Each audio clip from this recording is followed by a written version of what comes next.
What is a thing that a lot of movies do that you absolutely hate? That every shitty movie nowadays is set up as the first part of a possible trilogy, making it non-committal and vague as a result. Not just a trilogy, a franchise. Not just a franchise, but a whole freaking universe. Male lead and female lead with no chemistry end up together just because. I absolutely loved how Rob Reiner Redditors are telling me it was Aaron Sorkin, thanks everyone. Worked Tom Cruise and Demi Moore in A Few Good Men. I was expecting what you said, and in the end, they never got together and respected each other's work. It was a breath of fresh air. Any other director would have pushed the two together for damn sure. Kick-ass movie. For that and a bunch of other reasons. In rom-coms, the two love interests are usually bad for each other. So, to make them seem less bad for each other, when they go through that period where they break up and try dating other people, the other people are the weirdest, most unlovable freaks anyone has ever laid eyes on. Men are instantly abusive. Women behave like spoiled children. It's the stupidest trope. Look, I know I've lied to you for like 2 years about who I am. I know I accidentally killed your grandma, and I'm the reason your parents divorced. But seriously, the guy you are seeing was dismissive to you once while having a bad day, and even though he is stable and has invested time with you, has a place with you, wants to commit to you, well damn it, he has been mean to me because I'm clearly trying to break you two up. So can we just give this a shot? Do I need to do some creepy grand gesture or something to show you that I love you despite not really knowing you? Will that work? Over-explain the plot, like a recap, so you are not confused. Usually accompanied by flashbacks you just saw live minutes ago, or when they use dialogue to cram years of backstory into the first 3 minutes of the film. But honey, you can't do that, since your father was an ex-astronaut who died on a mission and now your poor grief-stricken mother has early onset Alzheimer's, and you are struggling financially and our kids both need braces and our car is being repossessed, and we now have to move to a small apartment because you lost your job at the tuna canning factory that your brother got you just before he died in 9/11. What happened? I don't know. Let's check on the news. Turns on TV. In perfect timing. If you are just joining us, here is the plot wrap up of the thing that the heroes need to know. Cuts TV off immediately after important newscaster dialogue, and notice how no one has to change the channel. It's always on the right channel exactly when needed. They hold supposedly full coffee cups, like they are empty, always holding them at a tilt. I know they are just stage props, but they can at least act like there is coffee in their cups. Such an easy fix. 2. Pour some water in the cup. Problem solved. Bad guys have horrible aim. Car keys hidden behind sun visor. Car keys hidden behind sun visor. Of all the hundreds, if not thousands of cars I've been in across my lifetime, I have met precisely 0 people who stow their car keys this way. I always notice unrealistic dialogue as exposition. Hello my sister-in-law, that I've known for the last 10 years after our stepfather died on Valentine's Day. How are you? Oh, I'm fine ever since your brother gave me that jewelry for my 10th anniversary that used to belong to your grandma that she got during World War II. It sure is a cloudy day. When a character doesn't immediately explain what happened to stop the conflict. Just let me explain. I swear that's not what happened. If you just let me finish, I'll tell you. Please. Just listen to shut up. Just say it. I didn't kill your insert familial person here, I tried to save them. But I was too late. The worst is when this not only happens, but is the foundation for the entire conflict driving the story. I spent the whole thing thinking you could resolve this in 30 seconds. To write. Having unresolved conflicts like this only works if the characters are all secretive and uncommunicative. Dickens just about pulls it off in Great Expectations. Nobody tells Pip anything because they're all guilty of something.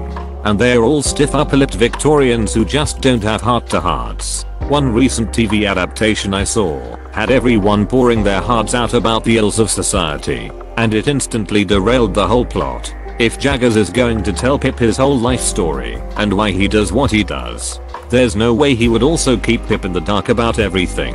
If you're going to write characters who don't talk to each other, they have to be consistent.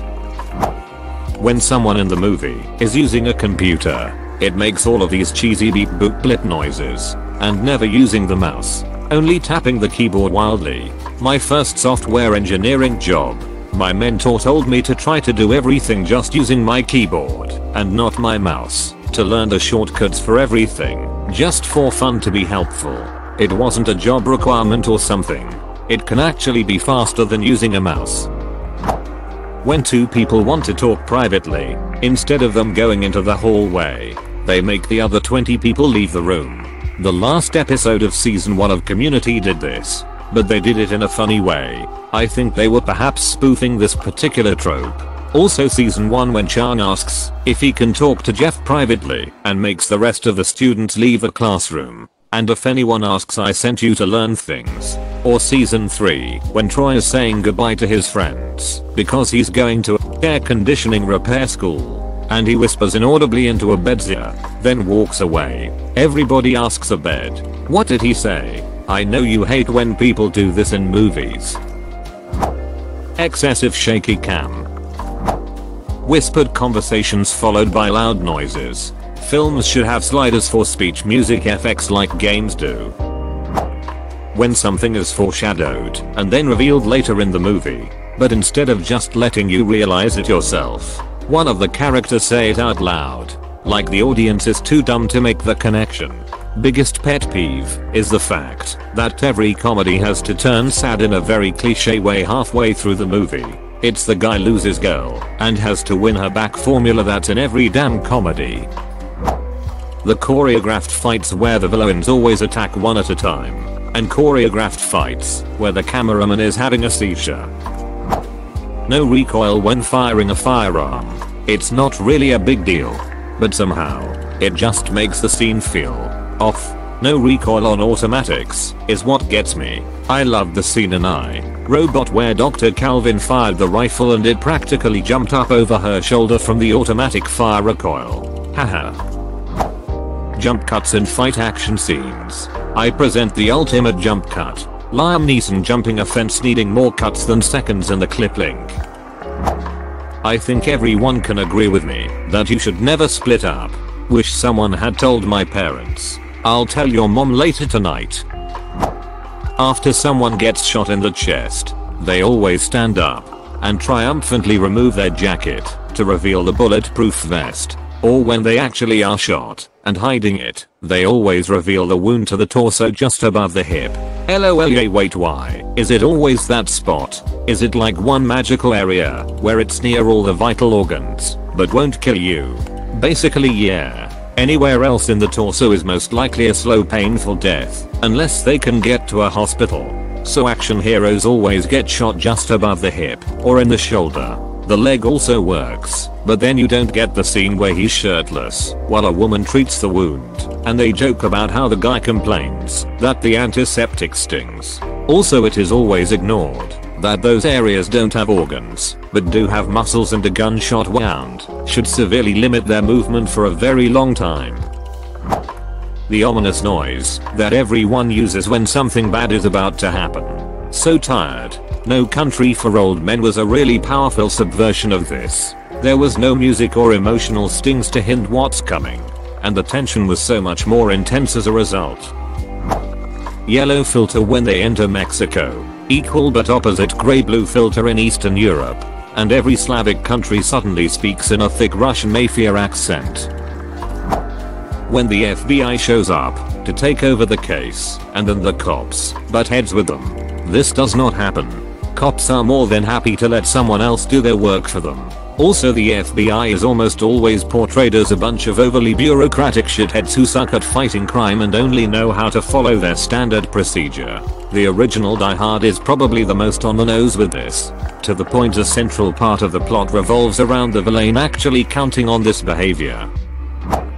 Cheap motivations to justify actions, and cheap shortcuts that are convenient to the plot. I will blow up the country because my cat died in a car accident. I will fight with an entire gang to save this random girl I met 10 minutes ago. I'm being hunted by a mafia boss and his entire family. No a-hole here, no need to call the law enforcement. Even if I have proof. This armed dude has been holding a bank hostage for 5 hours already while I prepare my plan. No law enforcers anywhere to be seen until the plot requires them to show up and either mess up the protagonist's plan or to be useless. Poor research. When a part of the plot is in a different country than the movie itself is from, and they show a regional cultural aspect of the visited country and fail. Don't they have Google? Unlimited ammunition and guns. Can the music and the dialogue be at the same volume level, please? Whenever I watch a blockbuster movie at home, I'm constantly adjusting the volume because the music is so ducking loud, and then people start talking and I can't hear them. Had long ass conversations while driving a car and the driver takes their eyes off the road for pretty much the entire time. Bonus points if they are turning their wheel, even though they are going straight. Edit fixed the thizz. For all those asking, English is not my first language. Sorry for any, as someone put it, mental anguish I may have caused. I believe it was one of the airplane movies that did a reverse joke on this, where a guy is driving and has one hand just sort of lazily on the top of the wheel, not moving much, but the road in the rear projection behind him is super bendy and flying by back and forth. So basically he probably should be jerking the wheel side to side but isn't. When the protagonists happens upon a car and they check the tire or the sun visor and find the keys, like, who the duck leaves car keys in the car? Edit whelp. If I did this where I live, my car would be gone in 20 minutes 60 seconds. Or the hotwire car thief who ducks under the dashboard for 12 seconds. Then suddenly vroom, the car starts, they drive away. How do you unlock the steering wheel? And just by flicking the wires together 3 short times. On cars without a map, one needs to be permanent ignition and one needs to be shorted continuously until start a signal. Like turning the key. You don't turn it 3 short bursts to start the engine. I've noticed this a lot more lately. The fact that horror movies are super dark.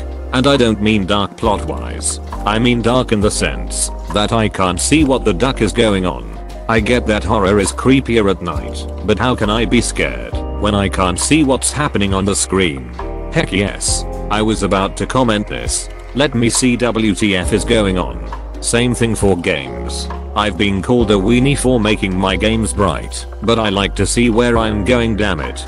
Same here with games. Every time when I start a new game and there is something like the brightness is good, when you can barely see the symbol on the screen, I always turn it up a little more so I can really see the symbol. An entire arc of the film has drama that is just based on a big misunderstanding or petty argument between 2 characters that is inevitably going to get resolved. Wait, I can explain. Okay, then explain. Wow, it really was just a misunderstanding. Movie over. The antagonist is often someone who is straight out evil and just likes to watch the world burn for no particular reason. At the end, right before they are defeated, they often act as if they've suddenly understood how horrible they were and regret everything they've done. Before I kill you, protagonist, let me detail you my entire plan and the heart-wrenching backstory that led me to evil. Wait, duck, how did you escape? Oh shit, why is everyone dead? Oh god, my plan sucked. Just some I can think of. 1. Male scientists are always crazy lunatics with wild hair. Female scientists are supermodels with glasses. 2. Calling someone on the phone, asking them out. They say yes and hang up without ever discussing the time and place, yet still coming at the same time at some restaurant bar. 3. There's always an available parking spot where the protagonist must go. 4. Having a bite for breakfast and running out to work, school. Edit typo. If I kill you, I'd be just like you, person who killed 0 people while holding Adolf Hitler at gunpoint. It irks me beyond measure that this scenario is evoked in hundreds of movies and none of them seem to care for nuance. I think it's called the Batman problem. If I kill you, Joker, then the number of killers in the world stays the same. Yeah, but Bruce, if you kill like 100 killers, then the number of killers goes down by 99. I have noticed in movies that involve a new house, it is often a surprise for all but the member of the family that apparently acquired or purchased it without any input from the rest of the family. Did the one person just buy it online or sneak away and just go through the purchase process and closing? The family pulls up to the house.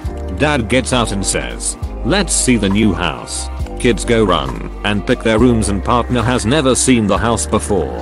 Why is this? It seems completely unrealistic and it bugs me every time. They don't do their research on anything. Laws, medical facts, technology, mechanical objects, conversation, and normal human behavior. It's a little bit mind-blowing that the highest paid actors in the world can't do a convincing portrayal of an ordinary person. When they make breakfast in the morning and they ducking leave in a hurry, barely touching the plate. Either pretending cell phones don't exist or making the weakest of excuses for why they can't be used. Just stop making your plots dependent on the idea that two people can't actually talk to each other if they want to. Main character getting knocked out cold with a hit to the head by the butt of a rifle, and then waking up in another area with no concussion or other physical consequences. It's such a lazy piece of screenwriting. Normalize your goddamn volume. Directors. There's no ducking reason I should have to watch a movie with my remote in my hand for 2 hours. It's not the only reason I pirate everything not nailed to the floor, but it's up there. Anytime a phone number starts with 555, all I can hear is the Dave Chappelle bit explaining why they do that. Because dumb methodicas leave a movie theater and call the number. Hello. Is this Indiana Jones? No asshole, that's not real. He don't exist. I think of it every time.